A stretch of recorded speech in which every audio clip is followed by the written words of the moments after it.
Well, welcome back to the One Thing podcast, where we all get to usher in the new age of humanity beyond Homo sapiens, which we call Homo spiritus, by practicing dancing with the one thing that individuals, communities, and countries have yet to try en masse.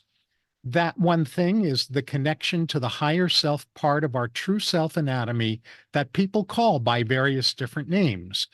Our prime directive above all else is to make and constantly return to TOT connection day in and day out, and breath in and breath out as our first step in dealing with everything in our daily life, rather than viewing problems as things we can solve separately from TOT.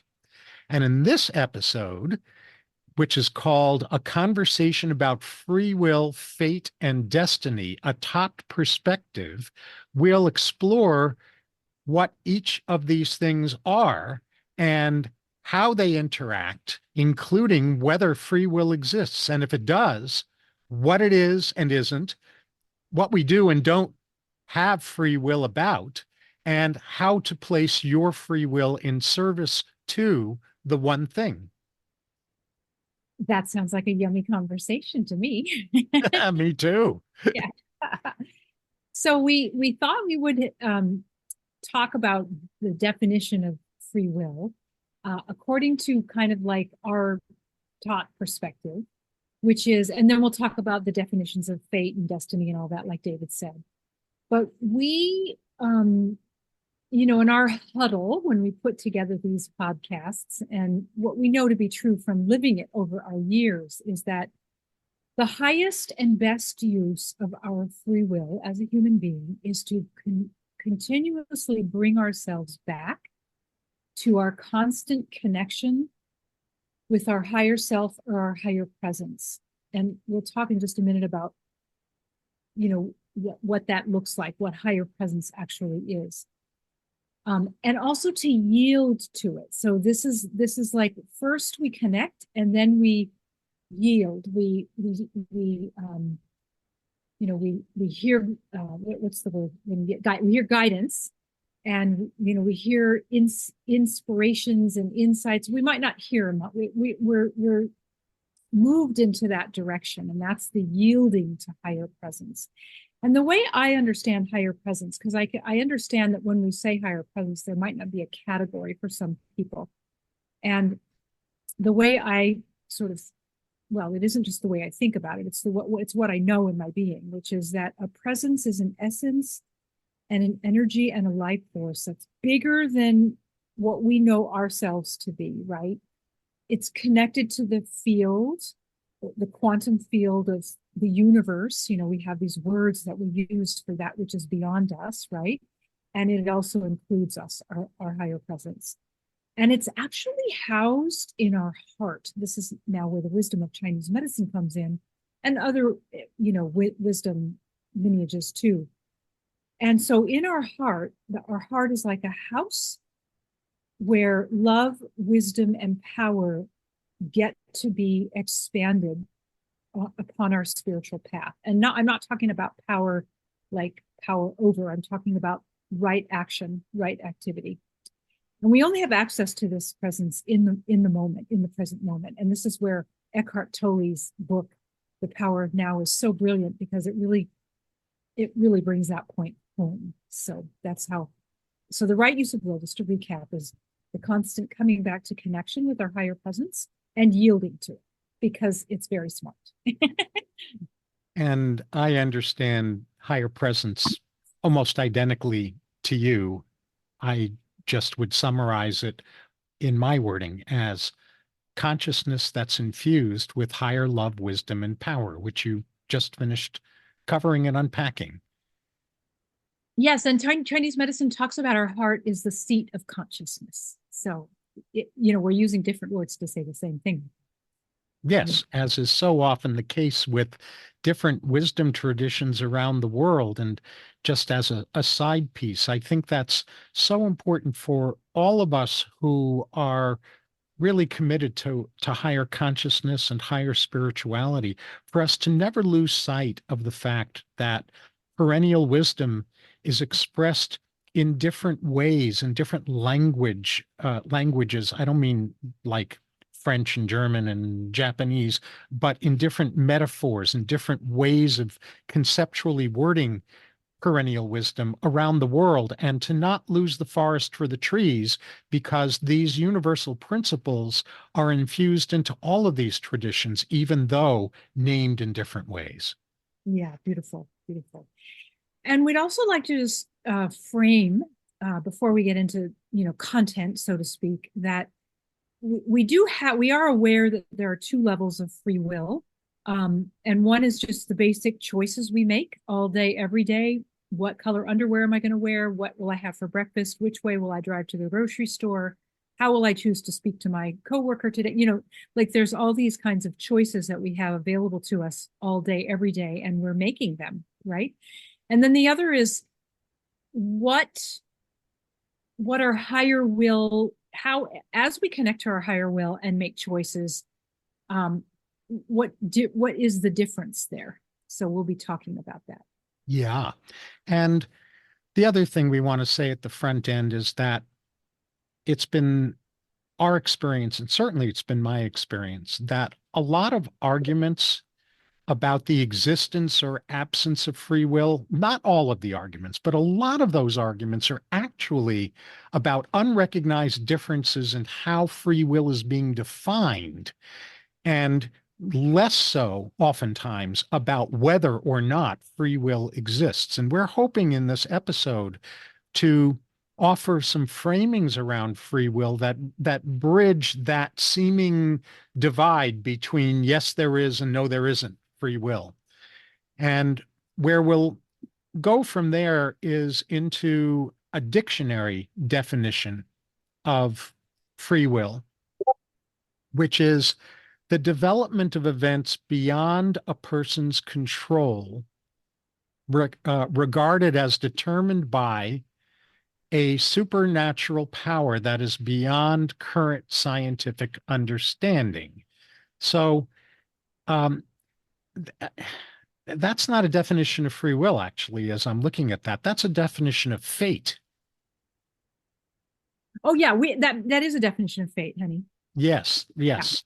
right. So the let me say it again, because I said it wrong the first time. I misidentified it as free will and then realized this is a definition of fate. So I'll repeat it.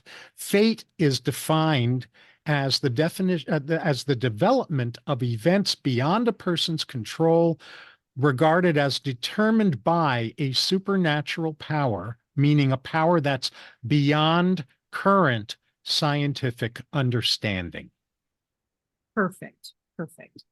So that was fate. We've talked about free will. So now let's dip our toe into destiny. And it might be a dive for some of us. A lot of people think that this idea of destiny is quite mysterious and unreachable, really, for a lot of us. And I used to feel that way too, but as I've sort of danced with my understandings of all these things, what I have discovered is that without any exception, every human being has a blueprint in them for a design that is that is designed for us to thrive. Let me put it that way, and more likely than not, more elevated than our current experiences. And some people can call it the divine design. I just call it a blueprint. I do use those terms, divine design, too. And what I've also sort of gotten over the years is that one of the meanings of heal, HEAL, is actually the uncovering of our divine design. So the acronym for heal, the H is for health. So we're designed to be healthy and live in a flow of wellness.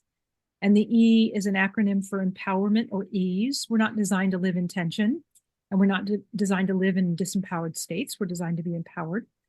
And the A in heal is for abundance. So we're designed to have the prosperous bounty of life, right? And then the L is for love.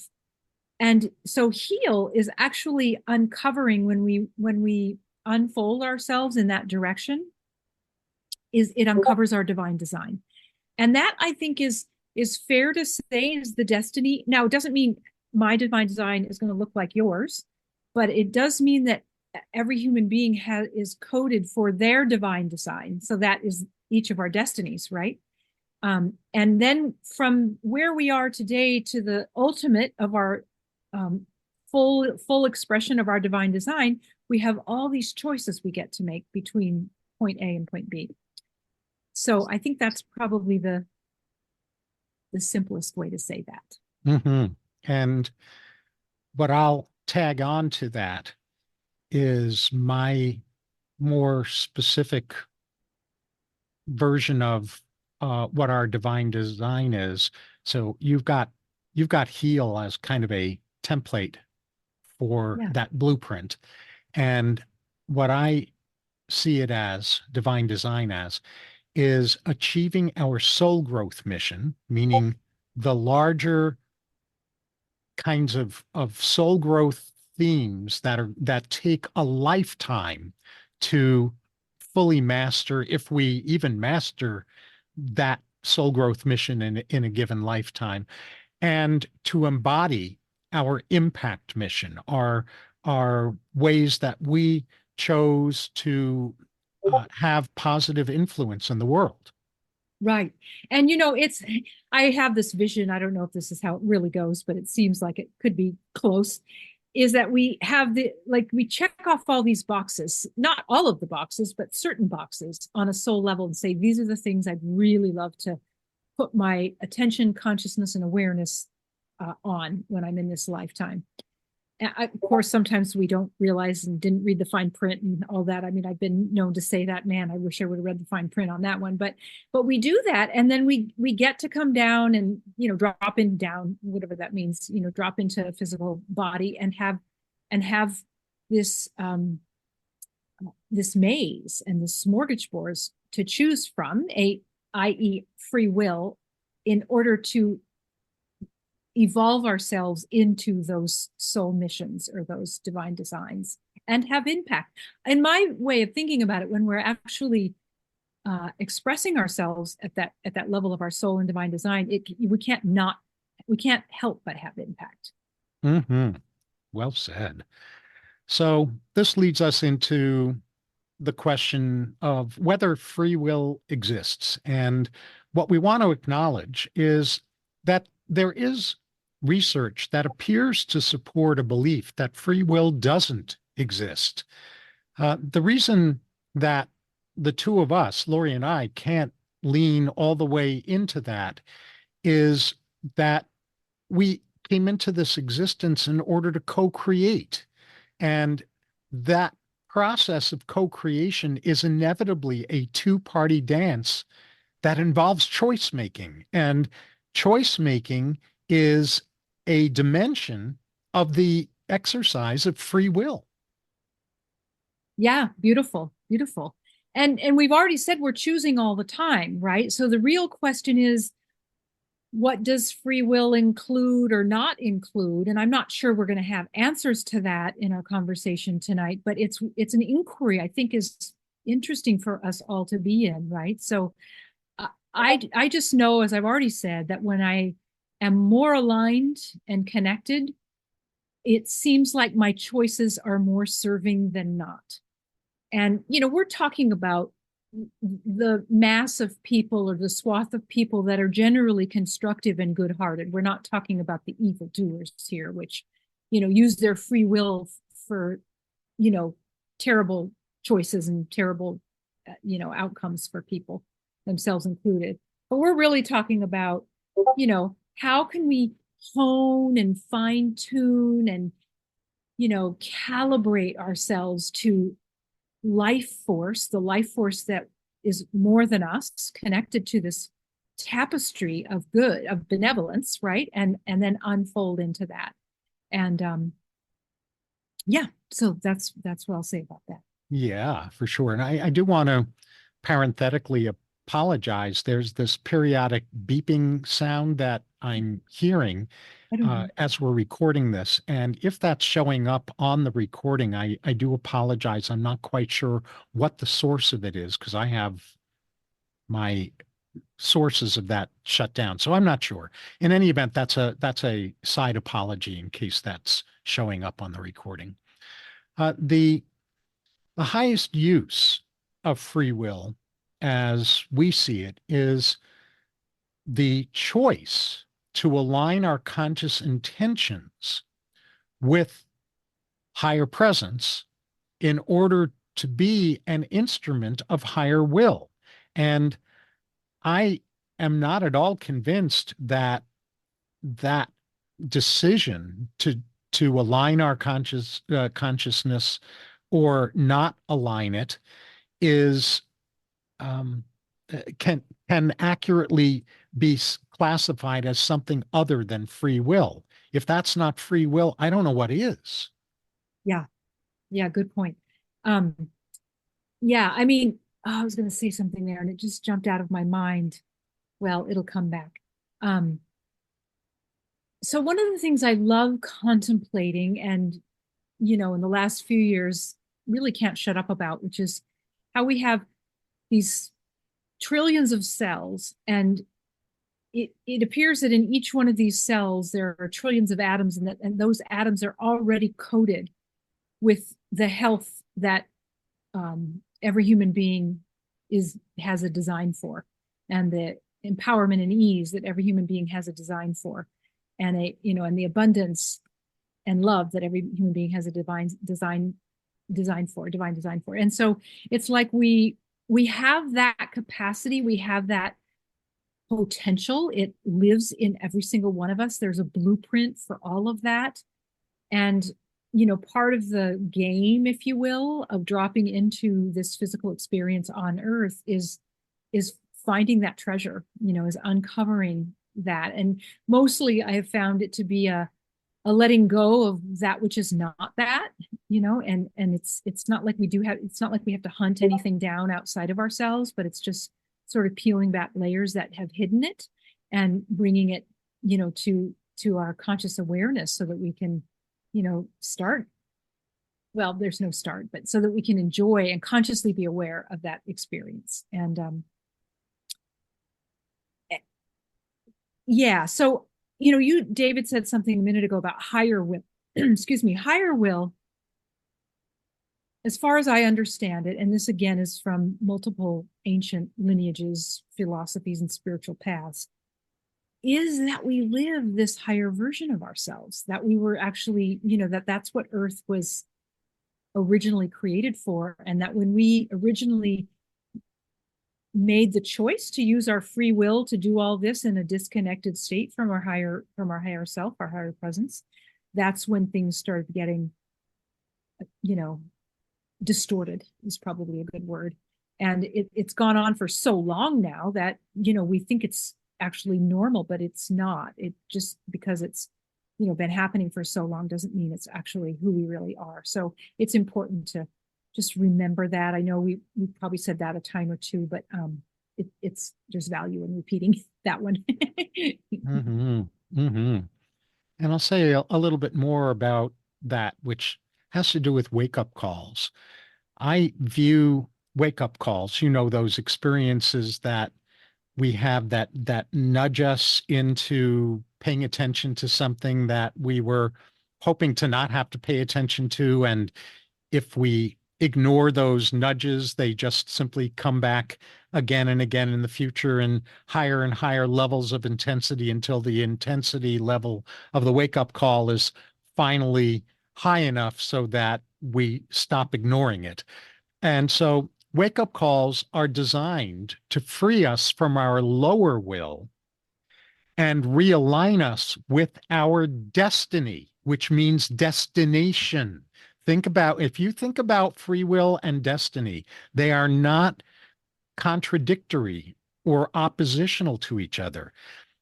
Destiny is where we're heading. It's a destination that in my inner experience, I chose for this life. And that's a destiny that I am not going to be changing. However, I can fall asleep about my destination. I can pay attention to the wake up calls that are designed to bring me back to attending to and aligning with my destination or not. And those are free will decisions. But the destination is, in a sense, in terms of my soul growth mission, my impact mission, those are preordained or essentially chosen at a higher free will level that transcends physical life in my perspective, in my worldview.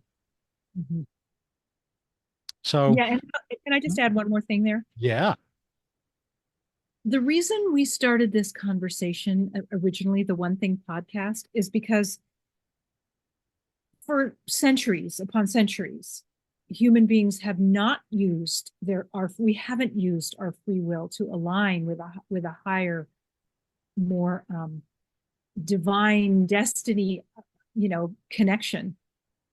And so we would love to be witness to 7.9 or almost 8 billion people, and whatever percentage of those people are willing to do this, to align with the one thing in order to come up with solutions and creative ideas and be in this co-creative dance, not only with each other in a cooperative way, but with the greatest good of life. That is our purpose for doing this podcast and having these conversations. And Mhm. we're doing our best sales job to invite you to the party. Amen, sister. Yeah, absolutely. Absolutely. So we're gonna jump into the core of what we want to touch on with you in this episode. And that's about how to place your free will in service to the one thing, and in order to transcend into that state of homo spiritus that we keep talking about, which again is Latin for human spirit, where we're conduits of higher love and wisdom in the physical universe. And so this is in the context of free will in its relationship to fate and destiny and all of those things. So we'll focus on how to place a higher version of free will in service to the one thing. And we'll start off by sharing a paradox, and then we'll go into pitfalls and practice from there. So the paradox is using our conscious free will to surrender lower will to higher will. So ego to spirit is another way of saying it. Right. So we can use our ego's version of free will, and we can also use our higher self's version of free will. And the the kind of the meta level of free will is making uh, making our conscious choices to use our free will to shift away from ego-based free will to higher wisdom, higher love-based, and higher power-based free will. Mhm. And if one has never practiced this, then there's no way of having comparison or contrast to how much more effortless and satisfying and fulfilling a higher will is compared to our lower will. Our lower will, our ego mind, whatever words you want to put to that, there's always effort and striving and stress and intensity and complication and pain involved. And so that wasn't part of the original design, right? So how great is that we get to even consider that there is a broader design than the one we've gotten so familiar with and autopiloted on and programmed by, right? So, and it is important to consider that there are pitfalls in this transference of our free will from our lower to our higher mind, because that lower part of ourselves does not want to give up the reins quite that easy. So, and it may be that the way our lower mind wants to define fate and destiny and free will is at odds with the ways that we've been talking about so far, and the way our higher mind knows it to be, our heart knows it to be too, the way we've been talking about. And so there may be a tug of war for a period of time, but I would just encourage you to, since you know that is more probable than not, you can work that out in a journal, you can go to a healer, but I would just encourage you to keep leaning in and asking for help from your higher presence, to lean in to, you know, your true nature, your divine design, you know, what's who you really are at levels that are way beyond what your mind could ever tell you about. Mm-hmm. Yes, well said. And here's the beauty of what we are wanting to offer to you in this episode is that the practice of using free will in alignment with the one thing is a really simple practice. Now, remembering to use the practice is a whole other thing, but the actual mechanics are incredibly simple. Um, and that is that anything that brings us back to connection with the one thing is what we first use our free will to do. We use our choice making capacity to restore our conscious connection with the one thing by recognizing when we have temporarily fallen out of connection with the one thing, where we've moved back into a lower free will or ego state. So just recognizing any experience, any situation, any internal state that alerts us to having disconnected from higher consciousness, from the one thing. And then from there, from that higher connection state, simply practice receiving and following guidance, choosing to follow the guidance that's received, choosing to receive that higher love and wisdom and power as it is trying to communicate itself to us, not as our ego wants to superimpose its meaning on top of what higher love and wisdom and power are trying to convey to us.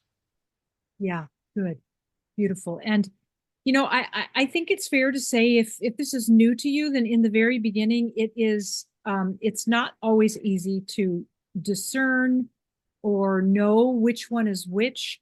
So one of the things that you know, we do recommend is that you discover for yourself the difference between what it feels like when your ego is, you know, yanking the reins for control or taking all the space on the stage of your consciousness, you know, and so that feeling versus, and there's usually tension and stress involved in that, and an unease, right? And then the difference between that and the the feeling of being connected and, like David said, receiving and being willing to yield to this part of yourself that is already you. It's already a, you know, a through line from the sacred heart of your higher self to the your own heart, right? To that portal inside your own heart, which is the flame of love, wisdom, and power. So you don't have to worry about, well, maybe I don't have it. Maybe I'm not good enough to have it. Maybe I'm unworthy of having it. None of that is true. Those would just be the ways that your mind would try to talk you out of just the continual practice. But in the beginning, it is a little wonky because it's unusual and it's hard to trust it until you have a distinct, different feeling between connected and disconnected. You know, between the feeling of how your lower mind tries to run you and how your higher wisdom is flowing to you and guiding you with a lot more gentleness and compassion and, you know, empowerment than our minds tend to do. And the bottom line there is, what else are we here to do other than that? Yeah, That that's is the one thing. directive. It's the one thing. It's the prime directive. Yeah. Everything else will come from that, including better families. Well, ourselves, of course, families, communities, were and you know countries and world. Yes. Yes. For sure. Are you ready to move into takeaways? Well, you were gonna say about the notion that no free will Oh, exists. did you already share your takeaway? I do. Oh, I thought you were embellishing on what I said before. So you got your takeaway, Yeah. and and mine is the the notion that no free will exists is delusional. And what I mean by that is it's delusional within how we have framed free will in this episode. If you frame or define free will differently from how we have framed it in this episode, then your definition of free will may be very accurate, for all I know. But in terms of how we have defined and framed free will in this episode, the notion that it doesn't exist is impossible. It just is impossible. Choice making happens. Yeah. Including the help that we can get from the non-physical, which there's so much of, especially now with, you know, just where human consciousness is. Because we're on a planet of free will, according to this non-physical, exquisitely benevolent light support, there will be no intrusion upon our free will, which means we have to ask for all of the support that's available to us. So that's another way of considering. And if you know, let us know what you're thinking about this. You know, leave us comments. Tell us if you feel like you have another version of what we've been talking about.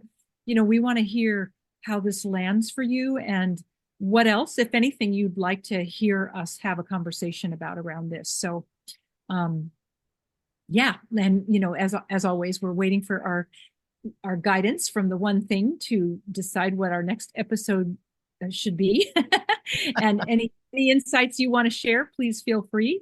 And we won't know that answer necessarily until we start planning our episode, which I think we've told you guys in the beginning that we have on Friday night, we sit down and we have a glass of wine and a little cheese to end our week, and we plan our episodes. So we tend to enjoy doing it that way. So until next time.